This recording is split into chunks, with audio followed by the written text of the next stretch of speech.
he's just a precious soul. Y'all were both good to open the restaurant up to nonprofit groups. I think literally the week before he passed, I'd been to an event there that he was hosting on behalf of Care Team, a Dining with Friends event. It was a wonderful event, well attended. And then literally at his funeral, saw many of the people were at that event. I saw Harold Stowe up there on the front row. He and his wife are near the front.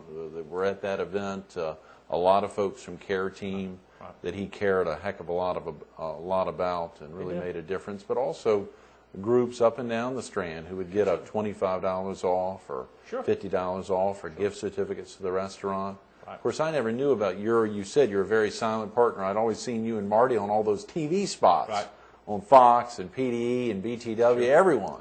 Great TV spots running for the Charleston Café, and saw you all in there, so I knew you had some great relationship. Of course, you and Terry had a lot of fundraisers there, and South Strand Republican Club probably kicked off in the Charleston Café. We did.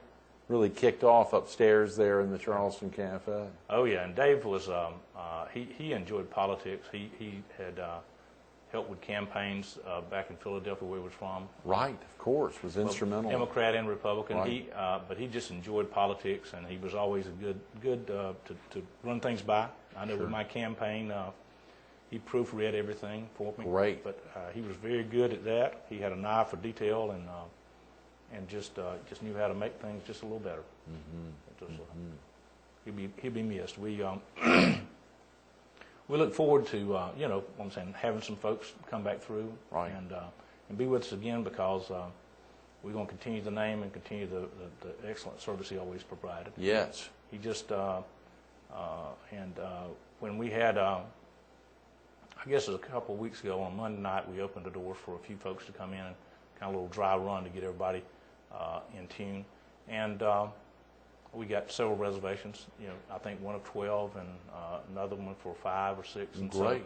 So, I think we're going to have a good group come back, and we've got an excellent staff to serve them, and we just look forward to it, and appreciate anybody coming back and absolutely. One more time. Dave won't be there, but he is in spirit. We want to hear about the new managing the partners there. Of course, this is a non-commercial show, and much of the focus is on you and David.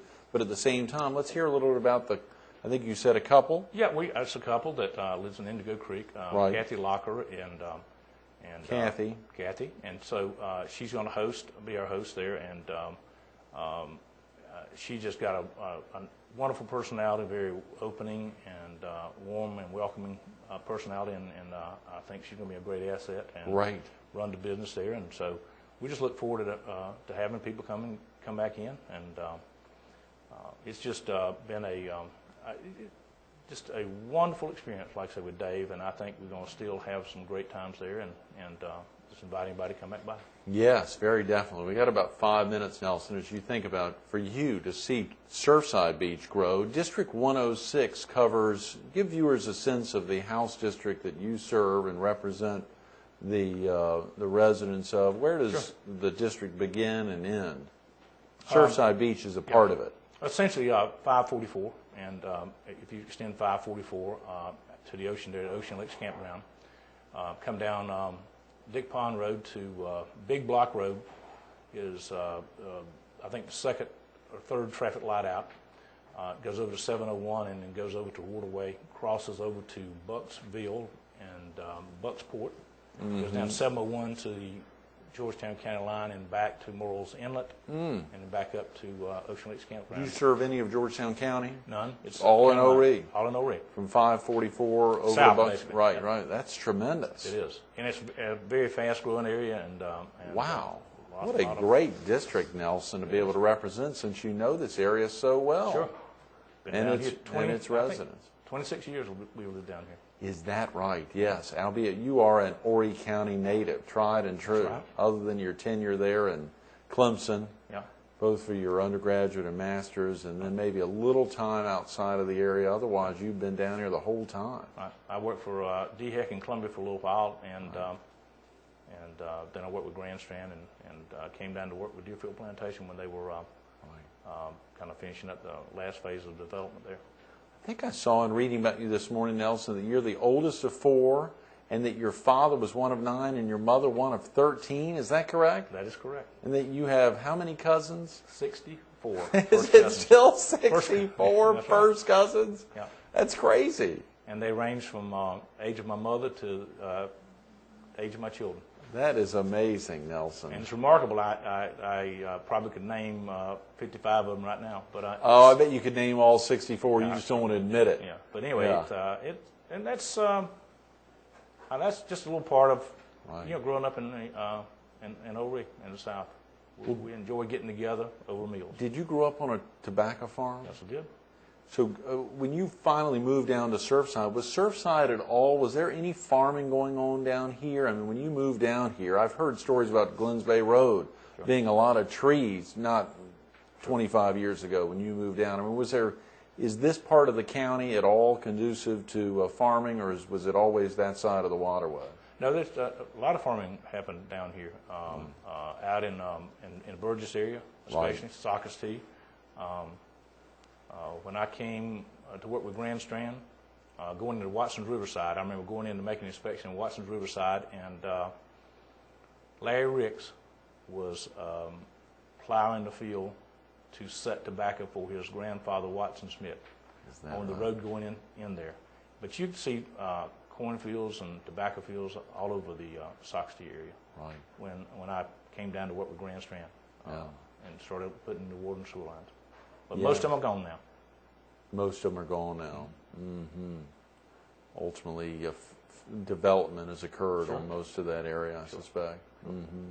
You mentioned Grand Strand Water and Sewer Authority. I saw you were the acting director. Was it from 78 to 80? For about a year and a half, probably. Around that time? Yeah. Or sometime around those years, Yeah. which was tremendous, prior to launching 25 years ago, Hardwick and Associates. Yeah.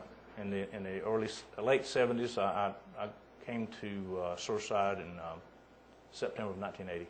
Right. In fact, on my birthday. Is that That's right? why I remember. September 19. That's Yes. How exciting, Nelson. That's not far off. And, of course, to think about all the exciting things that have to happen. Service in the House for you. This is now you were just reelected to your second term. And I don't have any opposition in November for begin my third term. That is exciting. So you'll begin in January. Right. January. Second Tuesday of January to the first Thursday in June. How exciting. What's the best part of representing folks here in District 106, Nelson? Well, just helping people. I mean, people have a little problem here or there that you can solve for them. Trying to explain to the people in the state, how important that our economy is down here to supporting the state and asking them to, help us with big ticket items. We don't get too much. We're a donor county. We're going to be one, but we need help on I-90. I-95 corridor over on 73. Right. We got to have some help there. We got to have an evacuation route up the south end. And we just need some help from the state on some big ticket items.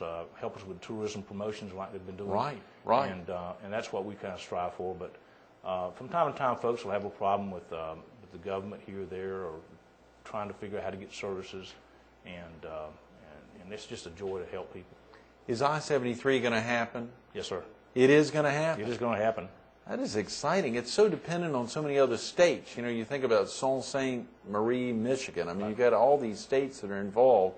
Surely everyone's very supportive of it and excited about it, but it's just amazing to think about state interaction. Yeah, well, everybody's concerned about the economy, but we're going to pull out of it, and we use the last one to go in and one of the first to come out of it. Great, yes.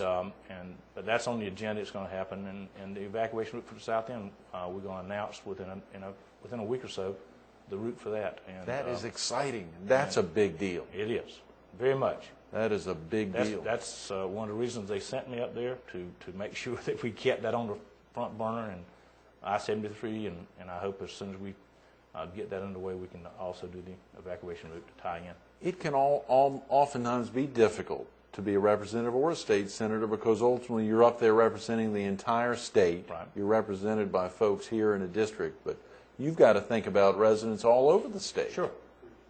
Well, we've got to stay focused on education, young people, you know, and trying to provide them opportunities for education so that they can raise a family, stay close to home, and job opportunities. We got to keep a business-friendly climate here in the state, and those are things you got to be focused on. Trying to keep taxes where they need to be, and be good business proponents, because they're the people to provide jobs. Nelson, it's been almost 3 months since David passed away. What do you miss most about David Heckman? Oh man, where to start? Anytime I go through that front door, I expect him to be there. I still haven't got over that yet. He just stopped by and have a little chat with him, and he'd always had a little tidbit of information about something going on around town, somebody being sick, somebody's here, somebody's there. But he just kept up with so many people and touched so many lives. You know, you talk about you got a card. When my daughter in 2005, when we went to Houston, she got a card every day. Wow. Every day. Wow. And so many people like that. I mean, anytime anybody was going through something, when he put you on his card list, right, it was there. But you miss that, and you don't, you know, you take it for granted. But I would hope that everybody that knew Dave, was associated with him, that what he would want most for us is that he's not here any longer to send the little cards and notes and to do the little things that he always did to make us all feel good. And it's up to us to continue to help each other through tough times and to remember us on special occasions, right, and to do things. And I'm going to try to do better. It's not my forte, but there was a line in the movie, I'm a persevered, you know, in, I can't think of anything, but I'm going to do my best to do my part to make it a better place. Right. Great words, Nelson. Sorry we run out of time. Thanks so much for being with us this morning. Yes, sir. Absolutely. Stay tuned to a little more with Representative Nelson Hardwick coming up next. A few years ago, Nelson got an email telling him that God places people in his life for a reason, for a season, or for a lifetime. David Heckman's season has obviously come and gone, but the reason he was here, much like Nelson, was about relationships and the belief that relationships and helping others and making a difference and reaching out to others is what it's all about. Nelson's doing it. David did it every day. David's family now and many others around him can carry the ball and continue to make a difference in others' lives. Relationships is what it's all about. Nelson, thanks so much for being with us this morning. Absolutely.